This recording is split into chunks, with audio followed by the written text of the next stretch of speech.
Necha kundurki maktab o'quvchisining qonunbuzarligi sabab sodir bo'lgan baxtsiz hodisa ijtimoiy tarmoqlar aro barchaning e'tibor markazida.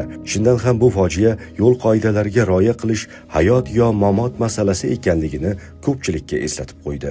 Ota-onalar qaysi mansabda bo'lishidan qat'iy nazar farzandlariga nisbatan ehtiyotkor bo'lishi, kech bo'lmasdan turib ularning tarbiyasi bilan shug'ullanishlari shartligini ko'rsatdi.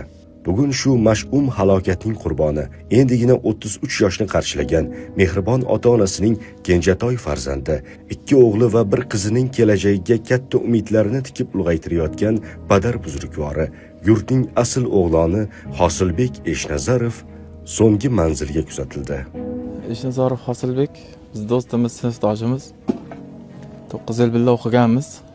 Yaxshi yigit. Juda sho'x, yaxshi yigit edi.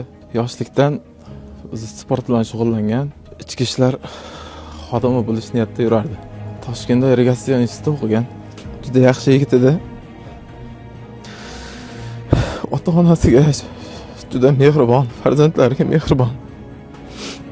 Qishloqda ham o'zining o'rniga ega bo'laydi.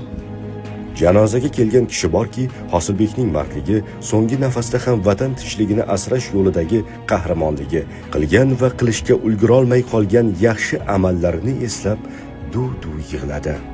3 farzandi va suyukli ayoli bilan Qashqadaryodan poytaxtga kelib xizmat qilayotgan, ijara yashab bo'lsa-da, oilasiga faqat halol luqma yedirib kelgan elning tanti o'g'loni Hosilbekning qismati qolganlarga o'git bo'lmog'i lozim.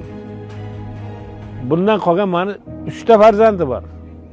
Bittasi 8 oylik, bittasi 2,5 yosh, bittasi 5 yosh. Mana bugun kelyapti, dadam qani, dadamni topib beryapti. Dadam qani? Dadam, men nima deb javob beraman unga? Men unga nima deb javob beraman? Hech bir men ojiz bo'lib qoldim. Nima deyishimga? Men bolalarimni shunday tarbiyaladimki, vatanga sodiq bo'l, vatan uchun xizmat qil deb tarbiyalaganman. Haqiqatan vatan uchun mardlarcha halok bo'ldi. Vatanni himoya qilaman deb mardlarcha halok bo'ldi. Qashqadaryoni mana shunday Hosilbekka o'xshagan mard tanti yigitini xotirasi hech qachon hech qaysimizni xotiramizdan o'chmaydi. Yana bir bor buni ruhi oldida ta'zim qilamiz. Albatta yana bir mana shunday xalqqa oldiga aytamizki, ota-onasi ham, farzandlari ham doimo davlatimiz, hukumatimiz, mahalliy hokimiyatni diqqat e'tiborida bo'ladi. 1 kunlik, 3 kunlik, 4 kunlik umrini garovga tikkanlar, yo cho'lda, yo tog'da, yo yo'lda sovrilib, qovrilib o'tganlar. 1 kunlik, 3 kunlik, 4 kunlik umrini garovga tikkanlar, yo cho'lda, yo tog'da, yo yo'lda sovrilib, qovrilib o'tganlar. Gohida bukilmas qoyadek, gohida sezilmas soyadek, onasi unutgan boladek dardini ichiga yutganlar, dardini ichiga yutganlar. Ta'rifsiz mehnati, qudrati millatning. Hosilbek dunyoni tark etgan bo'lsa-da, uning jasurligi, hokisor qalbi farzandlarining chehrasida, minglab hamkasblarining vatan tinchligi yo'lidagi sharafli ishlarida porlab turaveradi. Zero vatan mard o'g'lonlarini unutmaydi.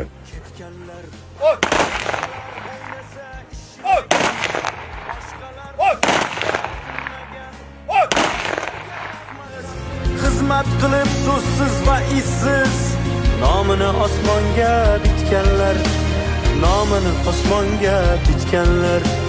Olovni ushlagan lovlovlar, shamoldan qo'rqmagan bo'ronlar, eng sara eng yaxshi o'g'lonlar, sinovdan sinovga yetganlar, sinovdan sinovga yetganlar.